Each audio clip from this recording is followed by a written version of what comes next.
Hello hi అండి, నమస్తే. నా పేరు వెంకట్. Welcome back. మా ఊరు సోది సుత్తి లేకుండా మంచి మాటలు కొన్ని, నిజాలు మరిన్ని. ఫస్ట్ ఆఫ్ ఆల్ మంచి మాటలకు వెళ్దామండి. పిల్లలకి వస్తువులు ఇవ్వకపోతే కాసేపు ఏడుస్తారు, కానీ సంస్కారం ఇవ్వకపోతే జీవితాంతం ఏడుస్తూనే ఉంటారు. ఈ రోజుల్లో ఒకరిని నమ్మటం అంటే పదులైన కత్తిని గొంతు మీద పెట్టుకోవడమే. ప్రతి భార్య కూడా తన యొక్క భర్త మనసులో తనకు ప్రత్యేక స్థానం ఉండాలి అనుకుంటుంది. కానీ అలా అనుకున్న చాలామంది భార్యల్లో చివరికి నిరాశే మిగిలింది, కాదంటారా? కోపం అలాగే ఆవేశం, ఈ రెండు ఉన్నవారికి దాదాపుగా మోసం చేయటం రాదు. మోసం చేసే వాళ్ళకి కోపం అలాగే ఆవేశం రెండూ ఉండవు, గుర్తుంచుకోండి. మంచితనం ఎక్కువైతే మనవాళ్లే మనకు శత్రువులు అవుతారు, గుర్తుంచుకోండి. మనకు శత్రువులు ఎక్కువ అవుతున్నారు అంటే మనం తప్పు చేస్తున్నామని కాదు, నిజాలు మాట్లాడుతున్నాము అని అర్థం. ఈ రోజుల్లో ఎంత తక్కువ మాట్లాడితే అంత విలువ, ఎంత దూరంగా ఉంటే అంత గౌరవం, కాదంటారా? జీవితంలో ఎంత సంపాదించినా కూడా గతాన్ని కొనగలిగే ధనవంతులు ఎవ్వరూ లేరు. ప్రతిసారి ఓడిపోతున్నానని బాధపడే బదులు అసలు ఎందుకు ఓడిపోతున్నాను అనే అన్వేషణలో మునిగితే ఓటమి నీ వంక కూడా తొంగి చూడదు. పరిస్థితులు ఎంత కఠినంగా ఉన్నా సరే మనం మనలాగే ఉండటమే అసలైన ధైర్యం, అసలైన వ్యక్తిత్వం కూడా, గుర్తుంచుకోండి. కొందరు నీకు విలువ ఇవ్వలేదని నీ విలువ ఏమీ తగ్గిపోదు. నీ జీవితం నీకు విలువైనదే.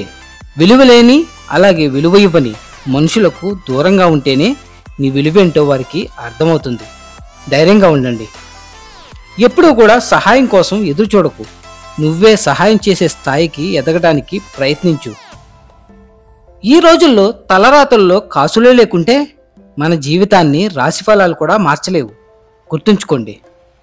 జీవితం గురించి రెండు ముక్కల్లో చెప్పాలంటే కళ్ళకు నచ్చింది చేతికి రాదు, అలాగే మనసుకు నచ్చింది మన జీవితంలోకి రాదు. అదే జీవితం అంటే. వెళ్ళిపోయిన కాలాన్ని వెనక్కి తీసుకురాలేం కదా, మరి ఎందుకు అలా అక్కడే ఆగిపోవటం? కాలం నేర్పిన పాఠం ముందుకి ఎలా వెళ్ళాలో చెప్పే ఉంటుంది. ఒకసారి ఆలోచించు. ఎవరిని కూడా ఏడిపించవద్దు. ఏ కన్నీటి ఉసురైనా సరే వెన్నంటి వేటాడి తప్పకుండా వెంటాడుతుంది, జన్మ జన్మల వరకు కర్మఫలమై, గుర్తుంచుకోండి. జీవితంలో అతి ప్రమాదకరమైనది దుఃఖం. దాన్ని దిగమింగటం నేర్చుకోండి. అలాగే అతి భయంకరమైనది నిరాశ. దాన్ని అసలు పట్టించుకోకండి. అన్నింటికంటే కూడా అతి నీచమైనది అసూయ. దాన్ని ఏమాత్రం కూడా లక్ష్య పెట్టకండి. అర్థమైందనుకుంటా. చేసిన పొరపాట్లను కప్పిపుచ్చుకునేందుకు అబద్ధాలు చెప్పి నమ్మించే ప్రయత్నం చేయకండి. ఒక్క నిజం చెప్పి క్షమించు అని అడగండి. బంధాలు బలపడతాయి, మనసుకి చేరువవుతాయి. ఒక్కసారి మీరే ప్రయత్నించి చూడండి, మీకే అర్థమవుతుంది. సంతోషం నేర్పలేని ఎన్నో విషయాలు కన్నీళ్లు నేర్పుతాయి. గెలుపు నేర్పలేని ఎన్నో పాఠాలు ఓటమి నేర్పుతుంది.